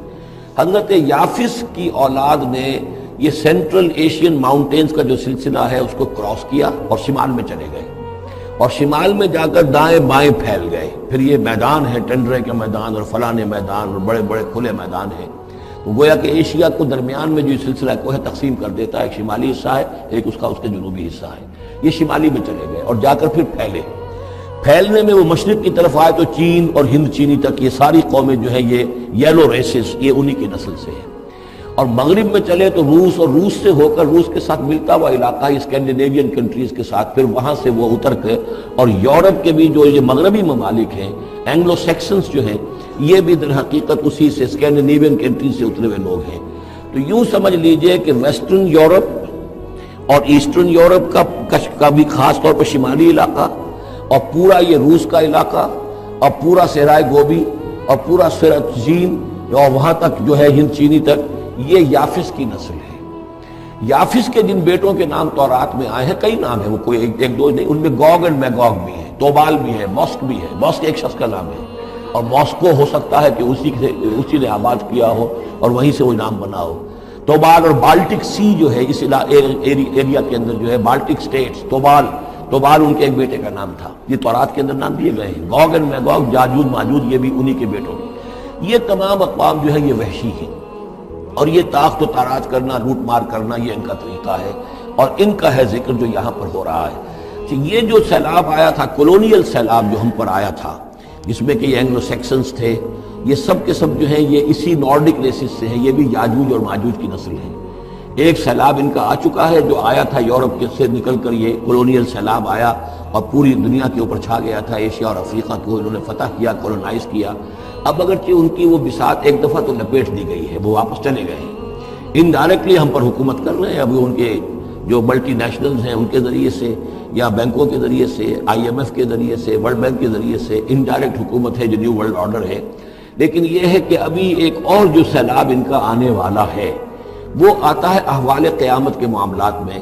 آرمگڈون کے بعد جب حضرت مسیح علیہ السلام کا نزول ہو چکے گا اور یہودیوں کا خاتمہ ہو چکے گا، اور پھر یہ کہ تمام جو عیسائی ہیں وہ مسلمان ہو جائیں گے، عیسائیت ختم ہو جائے گی حضرت مسیح علیہ السلام کے آنے کے بعد، اور مسلمان اور عیسائی مل کر ایک ملت بن جائیں گے، سب مسلمان ہوں گے۔ اس کے بعد آخری سیلاب پھر آنا ہے جو اس کے خلاف وہ احادیث میں آتا ہے، پھر وہ یاجوج اور ماجوج کا ہوگا۔ اور میرے نزدیک یہ یاجوج اور ماجوج جو ہے وہ ایسٹرن علاقے سے آئیں گے، چائنا وغیرہ سے، ہند چینی سے۔ آرمگڈون جو ابھی ہونی ہے فوری طور پر بڑی جنگ، اس میں یہ لوگ جو ہے بیٹھے رہیں گے، یہ جنگ میں حصہ نہیں لیں گے۔ یہ مڈل ایسٹ میں جنگ ہوگی، یورپین پاور ساری ہوں گی، کرسچین پوری طاقتیں ہوں گی، اور ادھر جو ہے مسلمان ہوں گے، اور حضرت مہدی جو ظاہر ہوں گے، جو اللہ تعالیٰ ایک عنایت کرے گا مسلمانوں کو لیڈر عرب کے اندر، وہ پیدا ہوں گے، مجدد ہوں گے، اور ان کے ذریعے سے عرب کے اندر ایک اسلامی حکومت بھی قائم ہوگی۔ لیکن ان کے لیے مدد کے لیے خراسان کے علاقے سے فوجیں آئیں گی، مشرق سے آئیں گی، اور یہ علاقہ جو ہے وہ ہے جو ہمارے قریب ہے، اور ہم بھی اسی علاقے میں ہیں۔ اللہ تعالیٰ ہمیں توفیق دے کہ یہاں وہ ہم پہلے اس نظام میں خلافت قائم کریں، تاکہ یہاں سے پھر فوجیں جائیں اور حضرت مسیح کے ساتھ ہو کر اور حضرت مہدی کے ساتھ ہو کر عیسائیوں اور یہودیوں کے ساتھ جنگ کریں، اور بالآخر پھر یہ کہ پوری دنیا میں اسلام کا بول بالا ہوگا۔ لیکن جب یہ ہو چکے گا، اس کے بعد ایک سیلاب پھر آئے گا یاجوج اور ماجوج کا۔ تو یہ چونکہ پوری ایک سلسلہ ہے، ایک نسلیں ہیں اس کے اندر بہت سی، تو ان میں چونکہ تفسیری اعتبار سے بہت سی باتیں جو ہے مختلف آراء بھی سامنے آئیں گی، تو میں نے جو رائے میری ہے وہ آپ کے سامنے بیان کر دی ہے۔ اس وقت میں وہ یاجوج ماجوج تھے جو ان شمالی دروں سے آ کر حملے کرتے تھے۔ قالوا یا ذا القرنین ان یاجوج و ماجوج مفسدون فی الارض، وہ جو میں نے عرض کیا ہے کہ قیامت کے قریب بھی معاملہ ہوگا، یہ سورہ انبیاء کی آیات 97-98 ہیں۔ حتی اذا فتحت یاجوج و ماجوج وهم من کل حدب ینسلون واقترب الوعد الحق فاذا هی شاخصۃ ابصار الذین کفروا. اب زیادہ دور نہیں، ہم سورہ انبیاء بھی قریب ہی آ رہی ہے، انشاءاللہ وہاں اس کو ہم پڑھیں گے. تو دو جگہ قرآن مجید میں یاجوج اور ماجوج کا ذکر ہے، ایک یہ جو قریب قیامت میں ان کا جو ظہور ہونے والا ہے، ایک اس وقت کا معاملہ یہ چھوٹا سا تھا کہ جو ذوالقرنین کے سامنے آیا ہے. تو کیا ہم آپ کے لیے ایک سالانہ خراج طے کر دیں تاکہ آپ ہمارے لیے یہاں ایک سد تعمیر کر دیں، ایک بند باندھ دیں یہاں پر. قال ما مکنی فیہ ربی خیر. اب دیکھیے ان کا کردار، ان کا مجھے جو کچھ میرے رب نے دے رکھا ہے، دولت دے رکھی ہے، مال دے رکھا ہے، وہ بہت بہتر ہے اس سے یہ جو تم مجھے پیش کر رہے ہیں. مجھے خراج کی ضرورت نہیں ہے، ہاں تمہاری ایک ضرورت ہے میں وہ پوری کر دیتا ہوں. فاعینونی بقوت، مجھے مین پاور فراہم کرو، باقی ساری سامان جو ہے میں فراہم کر دوں گا، لیکن بہرحال اس کو بنانے کے لیے، دیوار بنانے کے لیے اور دونوں پہاڑوں کے درمیان اتنی بڑی جو سد تعمیر کرنے کے لیے جو مین پاور چاہیے، اعینونی بقوت، تو محنت کے ذریعے سے، مین پاور کے ذریعے سے میری مدد کرو. اجعل بینکم و بینہم ردما، میں ان کے اور تمہارے درمیان ایک موٹی دیوار بنا دوں گا. آتونی زبر الحدید، لاؤ میرے پاس تختے لوہے کے. حتی اذا ساوا بین الصدفین، یہاں تک کہ جب دونوں جو اونچانے تھیں اس کے درمیان کا پورا علاقہ پر ہو گیا، بھر گیا، وہ لوہے کے تختے جو ہیں اس کے اندر بھرے جا رہے ہیں. حتی اذا ساوا، برابر کر دیا دونوں پھانکوں تک پہاڑ کی. قال انفخوا، اب ان کا کہ آگ جلاؤ اس کے نیچے. وہ دہکا دی بھٹی جس سے کہ اب وہ لوہا گرم ہوا اور لوہے کی تختے وہ گرم ہو گئے. حتی اذا جعلہ نارا، جبکہ وہ سارے کے سارے لوہے کے جو تپ گئے خود اور سرخ ہو گئے. قال آتونی افرغ علیہ قطرہ، تو کہا لاؤ میرے پاس پگھلا ہوا تانبا کہ میں اس کے اوپر انڈھیل دوں. تو اس طریقے سے گرین فورس کنکریٹ سے بھی 10 گنا سمجھیے مضبوط شے انہوں نے بنا دی کہ اس میں لوہا اور پھر لوہا سیسا یا تانبا پلایا ہوا. تو اس طریقے سے ایک بڑی مضبوط دیوار قائم کر دی. اس دیوار کے جو آثار اب بھی موجود ہیں، دیوار تو موجود نہیں ہے، یہ داریال اور دربند کے درمیان یہ کشادہ راستہ ہے اب بھی. یہ ویسٹ کوسٹ جو ہے کیسپین کا، اس کے ساتھ اس کی لمبائی 50 میل اور اس کی اونچائی 29 فٹ اور 10 فٹ چوڑی یہ دیوار تھی جو اس وقت بنی ہے. یعنی جس طریقے سے کہ بنتے ہیں بڑے بڑے بند، ان سے بھی بڑی یہ تھی سد تعبیر کی گئی ہے. السد العالی کہلاتا ہے اسوان ڈیم جو ہے، جو مصریوں نے بنایا تھا، بہت بڑا ڈیم، السد العالی، اونچی دیوار. تو ہمارے ہاں یہ تربیلا اور منگلہ یہ سب کیا ہے، یہ اسی طرح کے ڈیم ہیں کہ پہاڑی سلسلے آ رہے ہیں، دریا جا رہا تھا، وہاں اپنے دیوار کھڑی کر دی، پانی رک گیا اور وہ جھیل بن گئی. فمستطاعوا ان یظہروہ، تو انہوں نے کہا کہ اب یہ لوگ نہ تو یہ اس کے اوپر سے آ سکیں گے، اس کو نہ چڑھ سکیں گے، وما استطاعوا لہ نقبا، نہ اس میں کوئی سوراخ لگا سکیں گے، نقب لگا سکیں گے. قال ھذا رحمۃ من ربی، یہ سب اتنا بڑا کارنامہ کر کے بھی انہوں نے کہا یہ سب رحمت ہے میرے رب کی طرف سے، میرا کوئی کمال نہیں، یہ سب اللہ کی طرف سے ہے. فاذا جاء وعد ربی، اور جب میرے رب کا وعدہ آئے گا، جعلہ دکا، وہ اس پوری دیوار کو جو ہے ریزہ ریزہ کر دے گا، ختم ہو جائے گی دیوار. اب وہ دیوار وہاں موجود نہیں ہے، وہ ختم ہو چکی ہے امتداد زمانہ سے، اب اس کے کوئی آثار باقی نہیں رہے. بس آثار معلوم ہو جاتے ہیں کہ یہاں وہ دیوار ہوتی تھی جس سے یہ میں نے ڈائمنشنز آپ کو دیے ہیں. وَكَانَ وَعْدُ رَبِّي حَقًّا، اور میرے رب کا وعدہ جو ہے وہ حق ہے، سچ ہے، پورا ہو کر رہے گا. وَتَرَكْنَا بَعْضَهُمْ يَوْمَئِذٍ يَمُوجُ فِي بَعْضٍ، اب جب یہ وقت آئے گا اللہ تعالیٰ کا قیامت کا وقت، تو ہم چھوڑ دیں گے اس روز ان کو، یہ ایک دوسرے میں گتھم گتھا ہو جائیں گے. یہ جو کچھ ہونے والا ہے قرب قیامت سے پہلے، جس قسم کے لشکر آنے ہیں اور جیسی جنگیں ہونی ہیں، اور یہ جو یاجوج ماجوج جب آئیں گے تو آتا ہے احادیث کے اندر کہ پورے دریا اور پورے سمندر پی جائیں گے، ہر چیز کھا جائیں گے. اور یہ معلوم ہوتا ہے کہ چینیوں کے ہاں تو خاص طور پر سانپ بچھو جو شے ہو، کتا بلی، ہر شے چٹ کر جاتے، کوئی شے نہیں چھوڑتے. اور میں سمجھتا ہوں کہ شاید آدم خور بھی ہو یہ کہ کسی وقت میں جب ان کو ضرورت پڑے تو آدمی کو بھی کھا جائیں، جو کتے کو، بلی کو، سانپ کو، بچھو، ہر چیز کو کھا جاتے. تو ان لوگوں کا معاملہ جو ہے واقعتاً یہ جب ابھی تو ذرا رکے ہوئے ہیں، کنٹینڈ ہے ایک طرح سے، لیکن ایک وقت میں ان کا بند کھلے گا. اور چونکہ پھر یہ جو ہے تمام چاروں طرف ان کے پہاڑ ہیں، ہر پہاڑ کی اونچائی پر سے من کل حدب ینسلون، نیچے اترتے ہوئے نظر آئیں گے. اور یہ نقشہ بعین ہی اسی طرح اخبارات میں آیا تھا جب 62 میں وار ہوئی ہے نیفا میں، جو ہندوستان کا مشرقی جو علاقہ تھا جہاں کہ چین اور بھارت کی جنگ ہوئی ہے. اس کے الفاظ جو اخبارات میں آئے تھے، waves after waves of Chinese soldiers were coming down the slopes, لہروں کی طرح، موجوں کی طرح چلے آئے. ان کے اتنے آدمی ہیں. ان کا تو کہنا یہ ہے کہ تم سب کے سب ہلاک ہو جاؤ گے، ہمیں تم ہلاک نہیں کر سکتے، ہم تو چیونٹیوں کی طرح جو ہے بلوں کے اندر گھس جائیں گے، ایٹمک وارفیئر کے بعد تمہارا تہس نہس ہو جائے گا، ہمارا کچھ نہیں بگڑے گا، ہم پھر نکلیں گے اور پوری دنیا کو فتح کریں گے، وہ یہ کہتے ہیں۔ اور معلوم ہوتا ہے کہ واقعتاً آخری جو بھی اس دنیا کا اللہ تعالیٰ نے جو بھی ایک نظام سوچا ہوا ہے، اس میں جو قیامت سے پہلے کا سب سے بڑا واقعہ پھر یاجوج و ماجوج کا ظہور ہوگا وہ، لیکن یہ اس کا یہ مطلب نہیں ہے کہ جو پہلے ہوا ہے وہ نہیں ہے، اس سے پہلے بھی یاجوج ماجوج اگر آج سے 2500 سال پہلے کا معاملہ بھی ہے تو آج سے چند سو سال پہلے کا بھی ہو سکتا تھا۔ یہ کسی یعنی ایک پورے یوں سمجھیے نسل کا نام ہے۔ وَتَرَكْنَا بَعْضَهُمْ يَوْمَئِذٍ يَمُوجُ فِي بَعْضٍ وَنُفِخَ فِي الصُّورِ، اور پھر سور میں پھونکا جائے گا، فَجَمَعْنَاهُمْ جَمْعًا، اور پھر ہم ان سب کو جمع کر لیں گے۔ وَعَرَضْنَا جَهَنَّمَ يَوْمَئِذٍ لِلْكَافِرِينَ عَرْضًا، اور اس روز ہم جہنم کو سامنے لے آئیں گے کافرین کے سامنے۔ یہ ہے تمہارا انجام، یہ ہے تمہارے لیے جو ہم نے تیار کیا ہے۔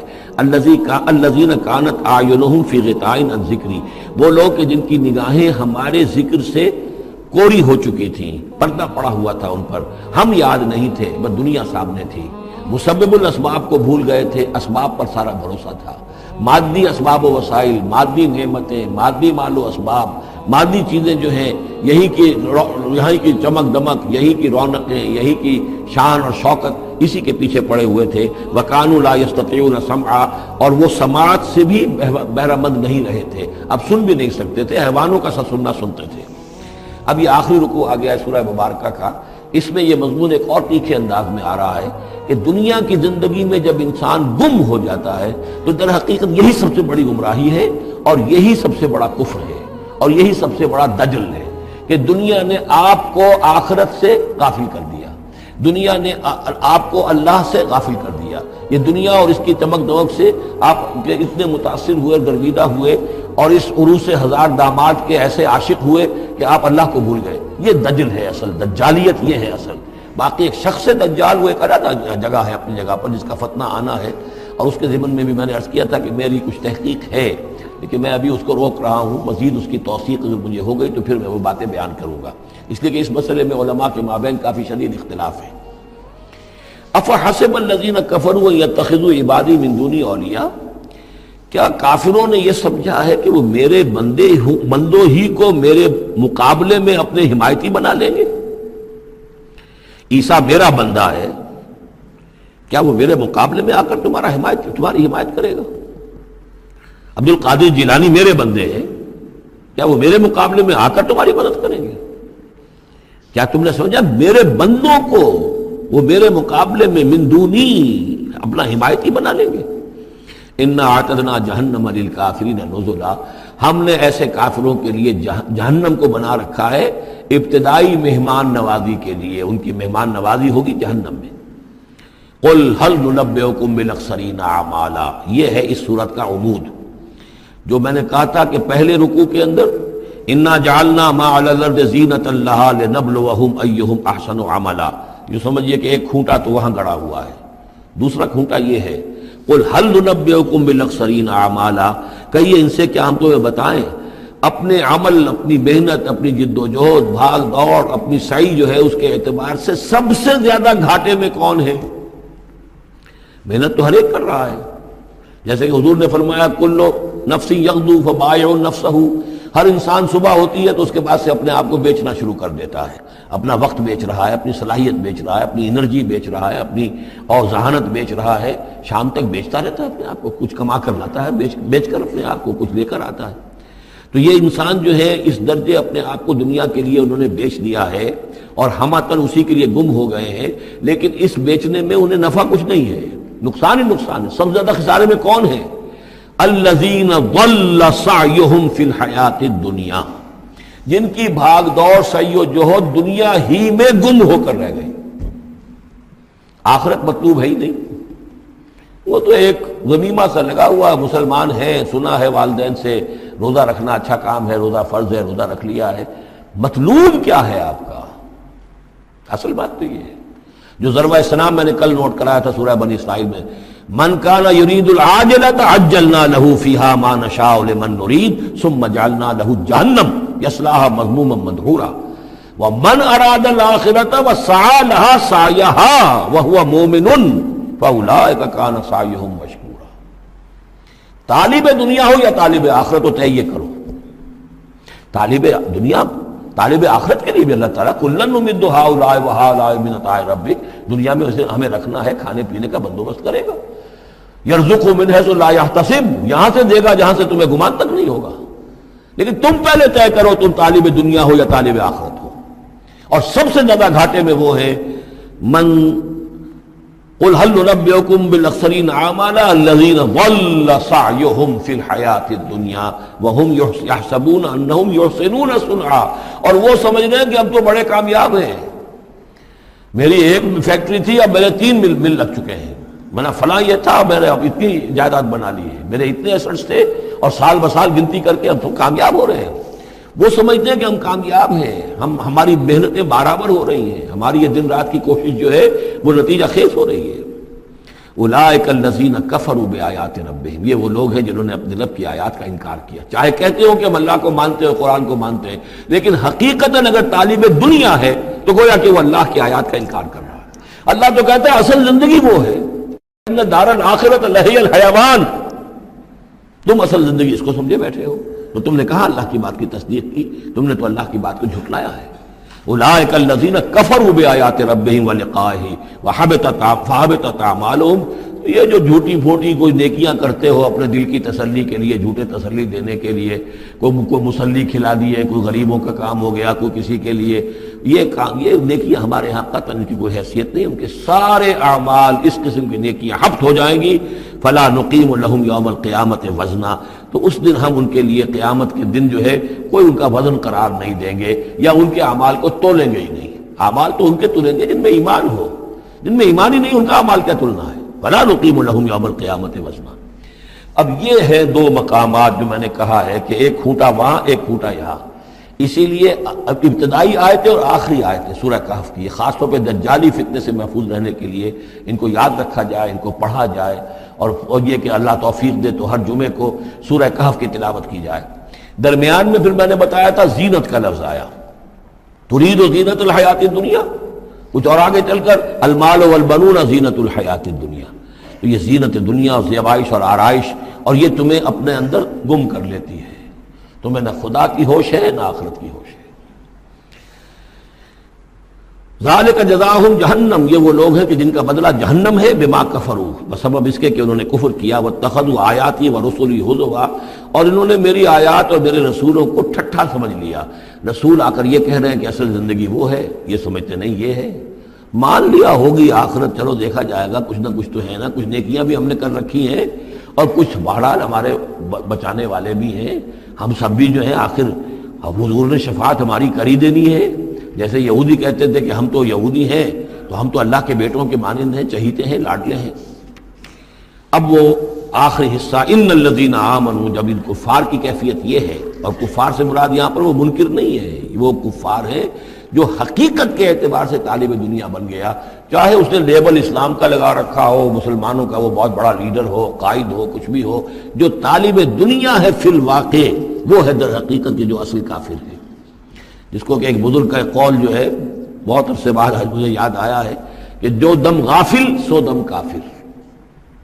اسی طرح جو شخص طالب دنیا ہے حقیقت میں وہ کافر ہے.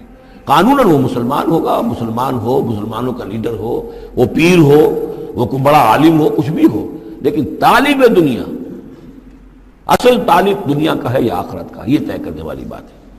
ان الذین آمنوا وعملوا الصالحات کانت لہم جنات الفردوس نزلا.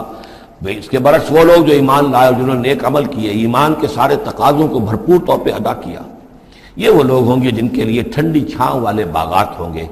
ان کے وہاں پر مہمان نوازی نزل ہوگی، نزل ابتدائی. بڑی اونچی جو ہے اس کائنات کے اندر گیلیکسیز ہیں، کہاں کہاں پہ جنتیں ملیں گی. ظاہر جنت کو اس کا آپ تصور بھی نہیں کر سکتے. اس میں تو یہاں تک آتا ہے کہ ایک اوپر کے درجے والے کو نیچے درجے والا جنتی ایسے دیکھے گا جیسے تم زمین پر بیٹھ کے ستاروں کو دیکھتے ہو. یہ پوری کائنات آخر کس لیے بنائی ہوئی اللہ نے؟ کتنے اور سیارے ہیں اور کتنی اور جگہ ہوں گی، کہاں کہاں اللہ تعالیٰ جو ہے جنتیں دے گا، لیکن پہلی نزول جو ہے یہی ہونا ہے، اسی زمین پر. قصہ زمین برسر زمین. خالدین فیہا، اس میں وہ ہمیشہ ہمیشہ رہیں گے. لا یبغون عنہا حولا، اور ان کے لیے اور پھر وہ نہیں چاہیں گے کہ اس سے ان کو کہیں اور بھیج دیا جائے.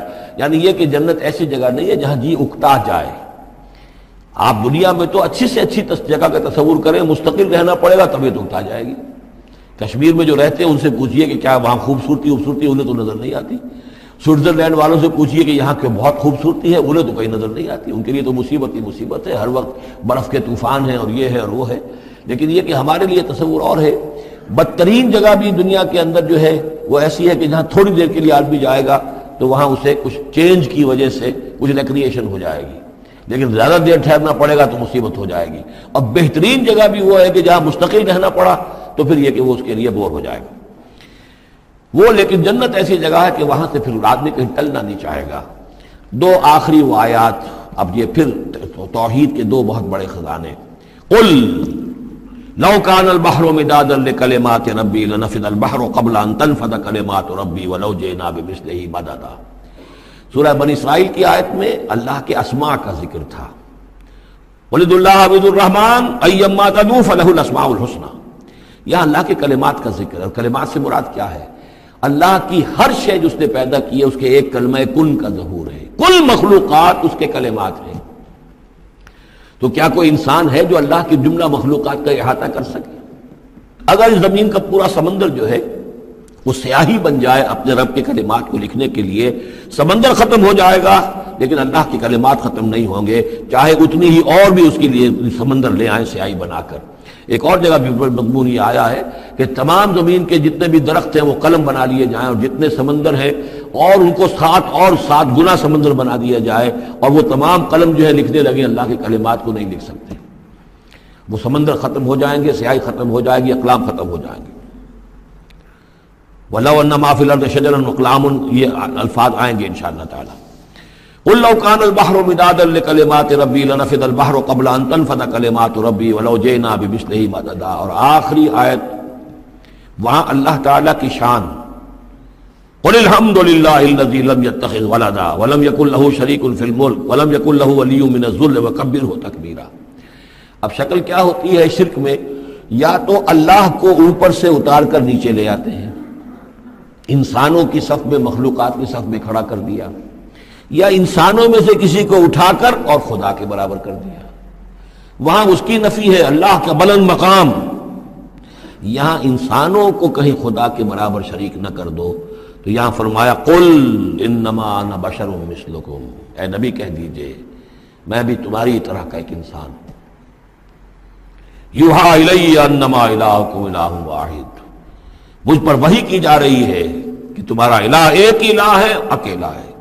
فمن کان یرجو لقاء ربہ، تو دیکھو جو کوئی بھی اپنے رب سے ملاقات کا امیدوار ہو، فلیعمل عملا صالحا، اسے عمل کرنے چاہیے نیک، ولا یشرک بعبادت ربہ احدا، اور اپنے رب کی عبادت میں کسی کو شریک نہیں کرنا چاہیے. عبادت خالص اللہ کی ہو، توحید عملی. لا تعبدوا الا اياه قضى ربك الا تعبدوا الا اياه وبالوالدين احسانا. یہ کہ جیسے حضرت مسیح کو خدا بنا دیا، یا فرشتوں کو خدا کی بیٹیاں بنا دیا، یا جیسے ہمارے ہاں بھی میں نے آپ کو شعر سنایا تھا، وہی جو مستوی عرش تھا خدا ہو کر اتر پڑا وہ مدینے میں مصطفیٰ ہو کر، اب محمد الرسول اللہ صلی اللہ علیہ وسلم کو خدا بنا دیا. یا یہ کہ حضرت علی کو خدا بنا دیا. ہر چند علی کی ذات نہیں ہے خدا کی ذات، لیکن نہیں ہے ذات خدا سے جدا علی. اور غالب صاحب کہتے ہیں کہ مشغول حق ہوں بندگی ابو تراب میں جب حضرت ابو تراب حضرت علی کی بندگی کرتا ہوں تو میں گویا کہ در حقیقت اللہ کی بندگی کر رہا ہوں. اور یہاں آغا خانیوں میں جو ہے 10 اوتار ہیں حضرت علی، 9 اوتار ہندوؤں کے پہلے تھے، 10ویں اوتار حضرت علی ہے. یہی کچھ ہوتا ہے. قل انما انا بشر مثلکم یوحی الی انما الہکم الہ واحد فمن کان یرجو لقاء ربہ فلیعمل